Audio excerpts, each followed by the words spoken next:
이 정도면 된 것 같아. 자, 그 저기 주말 사이에 이제 북한 외무성 담화부터 내가 이걸 보니까 아주 독하게 썼더만 독하게. 썼어. 이재명 대통령이 유럽 가서 한 걸 아주 잘근잘근. 무지한히 그냥 두들겨 팼는데 그 동안에 의식하지 않고 사는 게 소원이다. 네. 그러면서 남측에 대해서는 아예 없는 존재 취급을 하다가 이번에 발끈하는 건 엄청 관심이 많다는 그러니까요. 메시지로 보여요. 이게 우리 대통령 일거수일투족을 다 뭐 확인하고 있더라고. 확인하고 있다는 이거는 또 이제까지 기조하고 다른 거 아니냐 이거예요. 네. 그래가지고 이걸 잘 양면을 해석해야 되는데 근데 사실은 그 저기 북한이 러시아하고 군사 교류하는 거를 규탄한다 그랬거든요. 그렇죠. 유럽 EU랑 정상은. 한국과 EU가 한 공동 언론 발표에서. 그런데 이거는 조금 신경줄을 건드린 건 맞긴 맞죠. 맞죠.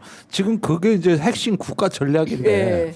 그다음에 감히 이 우리 핵 보유국을 건드려? 그렇죠.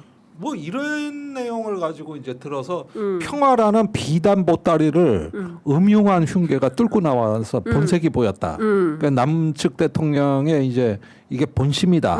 그쵸. 이래가지고 그냥 아주 집 밟아가지고 한국의 집권자가 거추장스럽게 쓰고 있던 평화의 가면을 벗어 던졌다. 지금껏 입닳도록 떠들어온 체제 존중, 적대 행위 불추구와 같은 위장 간판을 스스로 내팽개친 것이다. 조선과 아시아 대륙 침략을 위한 미국의 단검이 바로 한국의 실체이고 숙명이다. 한국의 집권자가 우크라이나 괴뢰들과 속통이 같은 공범이라는 것을 스스로 세계 앞에 입증했다. 이렇게 주장했습니다. 기사 읽은 거죠. 전문에서 좀 빠뜨린 게 있는 것 같은데 네. 그 문장에서 예. 북한에서 전문님 어떻게 나와있냐면은 한국은 제일 주적이고 그 한국의 역할 규정을 해요. 북한이. 예. 한국은 제일 주적이고 예. 미국이 그 중국과 북한에 쓰려는 단검이다. 한국은 동아지입니다. 제일 주적, 예. 미국의 단검. 예. 그런데 이제 여기서도 한번 좀 따져봐야 될 게 있는데요. 우선은 대통령 이후에 가서 그렇게 하는 거는 그러니까 EU의 입장에서는 지금 우크라이나 전쟁, 그 러시아에 대한 어떤 공포심 이런 게 굉장히 크잖아요. 그러니까 EU는 그런 걸 말하고 싶은 거예요. 그다음에 이란 전쟁 때문에 비핵화 이런 것들을 하고 싶은 거예요. 네. 근데 이제 우리는 조금 사정이 다르잖아요. 그래서 역시 이 부분도 EU의 대통령이 가면은 그런 게 있을 거라는 걸 예상을 하고 이거를 살짝 조금 우리의 입장을 반영시켜서 조정할 수 있는 사전 정지 작업이 있었어야 되는데 네. 제가 볼 때는 그런 사전 정지 작업이 없었다. 그래서 이게 그냥 EU의 입장 일반론적으로 EU는 그렇게 생각할 수 있어요. 그 입장을 그냥 우리가 그대로 읽어준 동의해준 이런 측면에서 조금 우리 외교에서 문제가 있었다 생각합니다. 네. 그다음 아울러서 북한은 그러면은 왜 이렇게 방방 뜨는가? 그 사안 자체가 북한이 민감한 사안이기도 합니다. 그런데 북한이 방방 뜨는 건 정세 흐름과도 관련이 있어요.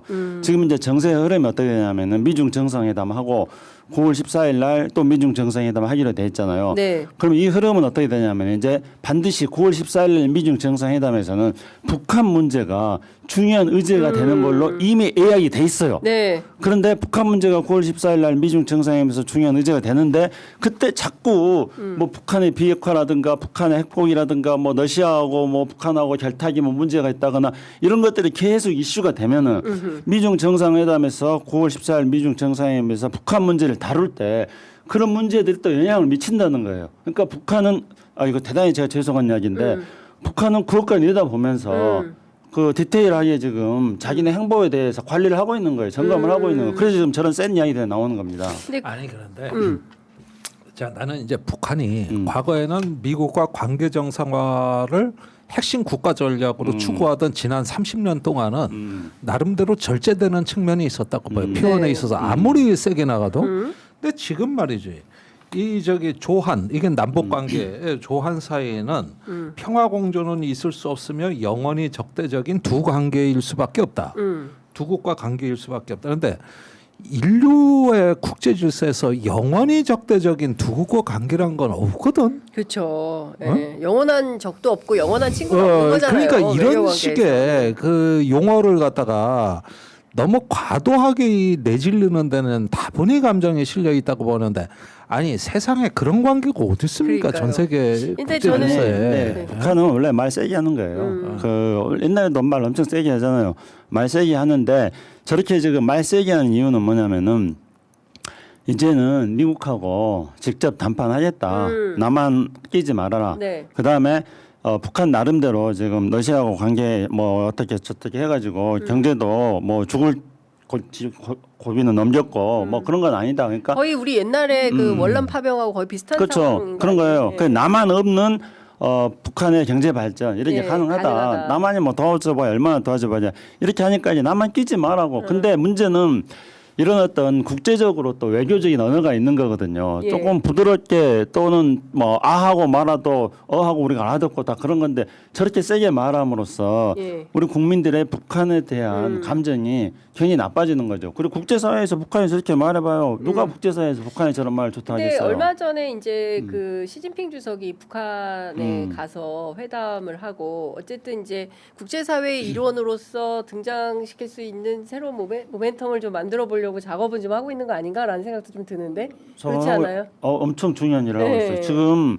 이 사안이 여러 가지로 국제 정세가 복잡하게 얽혀 있는 것들을 잘 꿰뚫어 봐야 되는데 저는 7월 달에 국제사회에서 초대형 이벤트들이 계속 생길 거라고 생각합니다. 7월에? 네. 7월 초대형 이벤트는 일단은 6월 19일쯤에 이란 전쟁에 대한 그 종전 MOU가 만들어졌잖아요. 그렇죠. 근데 예. MOU가 만들어졌지만 나중에 또 이거는 또 다시 분석을 네. 해보기로 하고 MOU가 만들어진과 동시에 지금 앞으로 다음 프로세스가 어떻게 됐냐면은 모스타파 장례식 2월 28일 날 미국이 공격으로 모스타파 사망했잖아요. 근데 그동안 미루던 장례식을 7월 4일 날 하겠다는 거예요. 이란이. 모스타파? 야, 그럼 네. 미국의 모스타파가 아니라 독립기념일은 하메네이. 하메네이 장례식을 하겠다는 예. 거예요. 7월 4일 날. 예. 그런데 김정대는 금방 말한 것처럼 예. 7월 4일 날 미국의 미국 독립 독립기념일이에요. 250주년인데 그렇죠. 그리고 트럼프는 미국 독립 250주년을 계획기로 해가지고 뭔가의 아젠다를 완전히 전환시키려는 예. 그렇게 할 거예요. 그렇죠. 중간 선거 코앞이니까. 그렇죠. 그리고 이제 아젠다가 필요하지. 그렇죠. 그리고 이제 미국 국민들은 본격적인 연휴가 시작되고 네. 그래서 물가를 체감하는 그 시기가 되는데 예. 그 이제 초대형 이벤트가 열리는 거잖아요. 이란과 미국에서. 예. 근데 여기서 또 북한과 중국 사이에도 또 초대형 이벤트가 예. 열려요. 조금 전에 우리 장윤승 기자가 말했던 지금 북한과 중국이 지난번에 정상회담에서 뭔가 하지 않느냐 그랬는데 그것도 많이 여러 가지를 했는데요. 그중에 눈에 보이는 첫 번째가 뭐냐면은 7월 달에 북중 우호조약 65주년 기념 행사를 하겠다는 거예요. 군사협정이거든요. 네. 근데 북중 우호조약 65주년이 7월 11일이에요. 그러면 그 언저리에 또 북한하고 중국 사이에서 뭔가 군사적으로 쇼를 할 거예요. 네. 세대결이 있겠죠. 세대결. 그러니까 이제 지금 이란, 미국, 네. 베이징, 평양에서 지금 엄청난 아우, 이벤트가 정신이 없네. 7월 달에 열리는 거예요. 날도 네. 더운데 뭐 이렇게 일을 많이 해? 그러니까 뭔가 퍼포먼스 세과시 경쟁이 그렇지. 예, 네. 본격적으로 된다는 건데 네. 근데 이걸 조금 잘 살펴볼 필요가 있는 게 올해 2월에 그 이란 전쟁이 일어나기 직전에 그러니까 연초 1월에 미국 공화당 전국위원들이 모였어요. 그래가지고 말하라고 별장에서 따로 트럼프하고 그 저 비공개 저 테이블이 있었는데 이건 뉴욕타임즈 보도 내용이거든요. 올해 중간 선거의 최대 전략은 물가 안정이다. 인플레이션 잡고 공급망 안정이다. 이게 저기 중간 선거 이후에 트럼프 이제 후반부 집권 전략으로 다 정해놓고 이란 전쟁을 터뜨려서 지금 개망신 당한 거거든. 그 저 반대로 그치. 가가지고 네. 그래서 공화당 일부가 짜게지고 이렇게 된 건데 그걸 회복하는 거거든요. 그러니까 이거는 이제 미국은 확실히 물가 안정, 어떻게든 인플레이션 잡고 유가부터 내리고 그 다음에 이제 환율, 금리 뭐 이런 순서로 나가요. 이게 이제 그러니까 최대한 밀어붙이는 자, 그럼 거거든요. 다음